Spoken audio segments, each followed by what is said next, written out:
설리반과 프롬의 이론은 모두 관계 구조 모델 안에서 전개되었지만 그들 이론의 강조점과 핵심 문제에 접근하는 방법은 매우 다르다. 이러한 차이는 설리반과 프롬이 개인의 발달 과정과 삶의 문제들 그리고 사회의 본성과 역사적 위치에 대해 상반된 입장을 가졌기 때문이다. 사회적 컨셉들과 제도들에 대한 프롬의 비판은 마르크스주의의 전통과 나치 독일에서 미국으로 망명한 자신의 경험에서 기인한다. 그는 사회가 개인이 진정한 존재로 성장하는 것을 막는다고 보았다. 이에 대해 설리번의 사회에 대한 태도는 이중적이다. 초기에 그는 아동의 깊은 고독감과 사회적으로 소외된 정신분열증 환자들의 황폐함에 대해 연구했다. 그것은 그로 하여금 사회적 제도들과 많은 현대적인 삶의 특성들에 대하여 비판하도록 만들었다.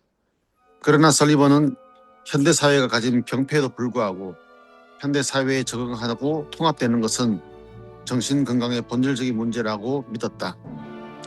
문화가 아무리 비합리적일지라도 인간이 되는 과정은 사회 안에서 사는 것을 필요로 한다.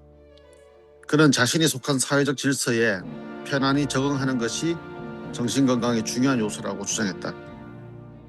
사실 설리번에게 있어서 현대 문화의 가장 큰 문제점은 그것이 지닌 비합리적이고 이질적인 성격 때문에 사람들이 문화에 적응하기 힘들다는 사실이었다. 설리번은 이렇게 말한다. 많은 사람들이 경험하는 끔찍한 소외는 그들의 정신병리의 핵을 이룬다. 프롬은 사회에서 적응을 가장 광범위하고 가장 보편적인 신경증의 형태로 본 반면 설리번은 문화를 인간적인 삶의 완성을 위한 필수 조건으로 보았다. 설리번과 프롬의 관계 모델의 차이는 사회적 환경을 발달에 불가피한 요소로 보는 설리번의 입장과 사회적 환경이 발달에 미치는 영향을 최소화하려는 프롬의 입장의 차이에서 비롯되었다. 설리번은 자기 충실성을 포기하면서까지 타인들과의 관계는 확립되고 유지되어야 한다고 생각했다. 아이는 가족 안에서 태어나며 타인들과의 관계에서 불안을 줄이기 위하여 비록 어쩔 수 없는 것은 아니지만 자신을 속인다. 이것은 선택이 아니라 발달의 필수적인 과정이다. 아동기 동안에 형성된 자기체계는 일생에 걸쳐 다양한 안전작용들을 통해 유지된다. 설리번의 접근은 본질적으로 발달적이다. 성인의 신경증적 기능들은 특정한 발달 단계 동안 아동의 행동 유형과 불안의 해결 방식을 나타낸다. 대조적으로 프롬은 성인이 유아기 때의 관계의 형태를 유지하는 것을 발달적 필연이 아니라 퇴행적 방어로 보았다. 사회적 수능주의처럼 신경증적 관계는 거부하기 힘든 유혹과 허황된 약속으로 사람들을 달래지만 결국은 절망만 남긴다. 프롬에게 있어서 신경증은 근본적으로 선택이다. 이런 의미에서 그의 접근은 본질적으로 발달적이지 않다. 성인의 신경증적 작용들은 완전히 개별화한 삶에 내재해 있는 불안에 대한 퇴행적인 도피에 불과하다.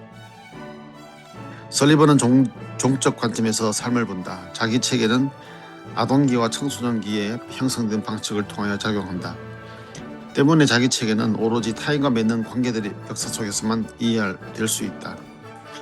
프롬은 삶을 행적 관점에서 본다. 개인은 그가 발견한 실존적 상황을 해결하기 위해 망상적인 해결 방식을 적용한다. 이러한 망상적 해결 방식은 유아 초기의 타인들과의 관계들에서 발생한다. 그러한 해결 방식은 개인에게 삶에 대한 근시안적인 시각을 제공하며 개인을 실존 상황에 존재하는 이름 모를 고통에 사로잡힌 노예로 전락시킨다. 설리번은 결정론자이다. 그에 의하면 사람은 과거의 대인관계적 통합의 산물이다. 이것은 기억 속에 보존되어 있고 계속 재구조화된다. 그의 이론에서 미래에 대한 예측은 과거의 상황들을 현재와 미래에 투사하고 그럼으로써 동기에 영향을 미치는 자율적인 조사활동이다. 설리번은 사람이 미래에 대한 예측을 할 것인지를 선택할 수 있는 능력에 대해서는 고려하지 않는다. 사람은 자신이 경험해본 것만을 예측한다. 사람은 자신의 관계 경험으로부터 자신을 결코 떼어낼 수 없다. 프롬은 실존주의자이다. 사람은 계속해서 선택하고 진정으로 살아가거나 혹은 망상 속에서 괴로워한다. 비록 설리번이 프롬의 저작을 언급하지 않았지만 프롬은 특히 자신의 후기 글에서 설리번의 이론을 비판했다. 이런 프롬의 비판은 폴스타인과 클랜보르트에 의하여 확대되었다. 그들은 설리반이 인간을 절박하게 안전을 추구하며 대인관계적이고 문화적인 가치들로 자신을 채우는 공허한 존재로 보았다고 생각했다. 그들은 개인의 독특한 개별성은 환상이라는 설리반의 주장은 그의 이론이 수능주의적 성격을 띠고 있음을 드러내며, 따라서 설리반의 이론은 하트만의 자아심리학과 함께 부르주아적 적응심리학이라고 보았다. 그들은 설리반의 이론이 각 개인이 진정한 개별성을 가졌다는 사실을, 다시 말해 프롬의 기본 견해를 부정한다고 생각했다. 그러나 이러한 비판은 개별성에 대한 설리반의 진술을 잘못 이해한 것이다. 그것은 자기애적이고 수능적인 설리반의 자기 개념과 건설적이고 고유하며 분명한 많은 특징들을 갖고 있는 성격의 나머지 부분을 구별하지 못한 데서 생긴 오해이다. 설리반은 자기 불안을 방어하기 위해 스스로를 특별한 존재로 여긴다는 사실을 설명하기 위해 고유한 개별성의 환상이라는 표현을 사용했다. 설리반에 따르면 우리는 자신이 특별한 지위와 재능을 가졌기 때문에, 또 혹은 특별한 상처와 장애를 가졌기 때문에 자신이 유일하고 특별하며 타자들과는 전혀 다르다고 생각한다. 설리반은 이렇게 말한다. 우리가 자신이 특별하다고 스스로를 기만하는 것은 자신이 전지전능하다고 믿고 싶기 때문이다. 따라서 고유한 개별성은 망상에 불과하며 정신생물학적 유기체의 고유한 개별성을 잘못 이해한 데서 비롯된 것이다.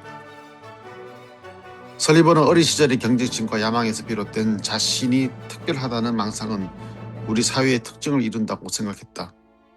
그러한 확신은 수많은 환상들의 모체가 되며 다른 사람들을 이해하려는 우리의 노력을 끊임없이 무효화시키는 선입관으로 작용한다.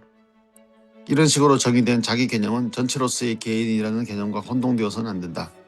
설리반의 성격 이론에 따르면 본질적으로 부정적인 기능을 하는 자기체계와 건강해지려고 하고 성장하려는 성격 안에서 다른 긍정적인 세력 사이에 끊임없는 변증법적인 갈등이 존재한다. 다음 발달 단계로의 도약은 성격 안에 있는 성장과 건강을 향한 힘들이 정적이고 퇴행적인 자기를 뚫고 나올 때 이루어진다. 설리반의 이론이 수능적이라는 비판은 자기 체계에 대한 그의 이론을 인간 전체에 대한 이론으로 오해한 것이다. 프롬 학파는 비록 설리반의 이론의 특성을 정확히 이해하지는 못했지만 설리반의 이론이 가지고 있는 취약한 부분을 날카롭게 지적했다. 설리반은 성격의 비병리적인 자기 조직에 대한 이론적 틀을 세우지 못했다. 또한 그는 정신건강에 대한 이론을 세우지 못했다. 설리반은 만약 불안이 존재하지 않는다면 자기가 성격의 전 영역으로 확대될 것이라고 주장했다.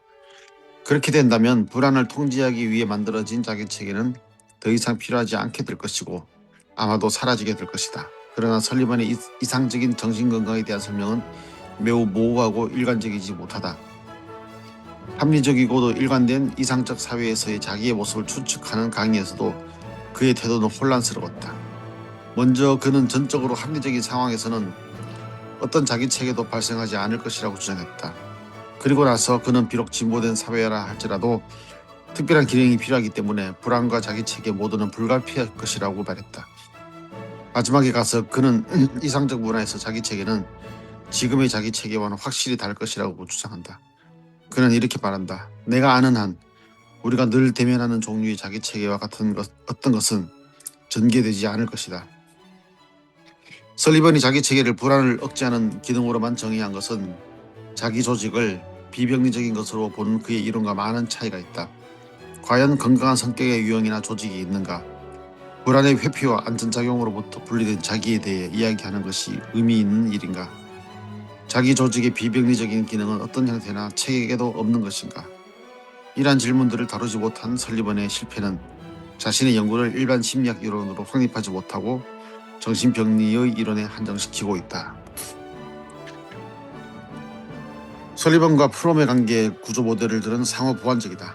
그 모델 각각은 상대편의 몇몇 결점을 수정해준다.